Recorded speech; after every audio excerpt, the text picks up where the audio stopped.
Après avoir collecté les différents éléments d'orientation, il est temps maintenant de procéder à l'identification de la bactérie incriminée par la technique de spectrométrie de masse.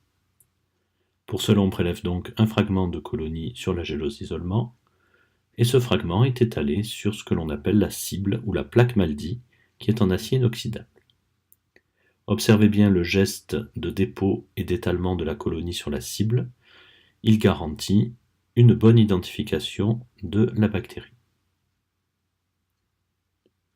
Une fois le fragment de colonie correctement étalé, celui-ci va être recouvert par 1 microlitre de ce que l'on appelle la matrice, l'acide hydroxycinnamique ou HCCA.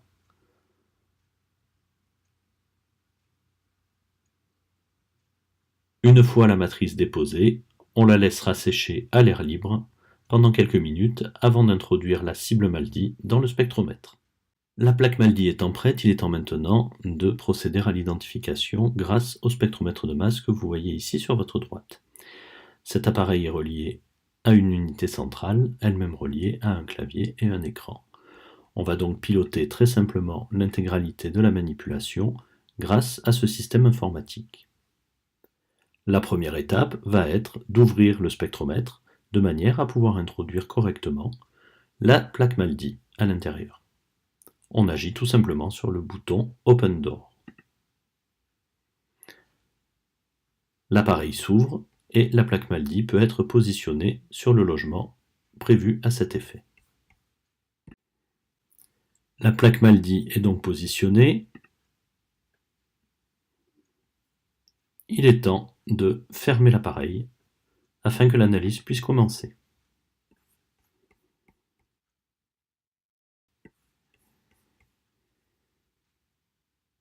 Après avoir réglé l'ensemble des paramètres qui permettent le bon fonctionnement de l'appareil, il est temps maintenant de procéder à l'analyse proprement dite.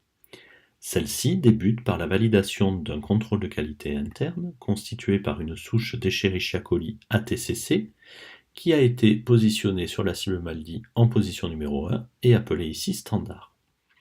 Nous allons activer sur l'écran cette position numéro 1, ce qui va permettre, après appui sur le bouton Fire, de déclencher le tir laser permettant l'identification ou pas de la souche ATCC.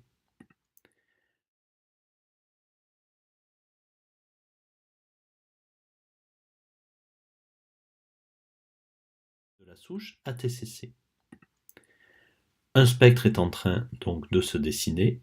S'il s'agit bien du spectre de la souche ATCC, alors la manipulation est validée et l'appareil pourra lancer les analyses suivantes. Si toutefois il ne s'agit pas de la souche ATCC, un message d'erreur apparaîtra sur l'appareil et il faudra recommencer la manipulation puisque les analyses suivantes ne seront pas possibles. Ici, visiblement, nous n'avons pas d'erreur qui est apparue, donc nous allons procéder à l'identification de l'emplacement numéro 4, qui est constitué par les protéines bactériennes apportées par le fragment de colonie que nous avons déposé tout à l'heure et qui constitue notre souche d'intérêt. Par enclenchement du bouton Fire à nouveau, nous allons pouvoir procéder à l'acquisition du spectre pour cette souche. Le spectre est enfin complet, il va être envoyé dans l'informatique associée à l'appareil pour être comparé à la base de données des superspectres contenus dans la mémoire de l'appareil, et la comparaison entre ce spectre et les superspectres devrait donner une identification.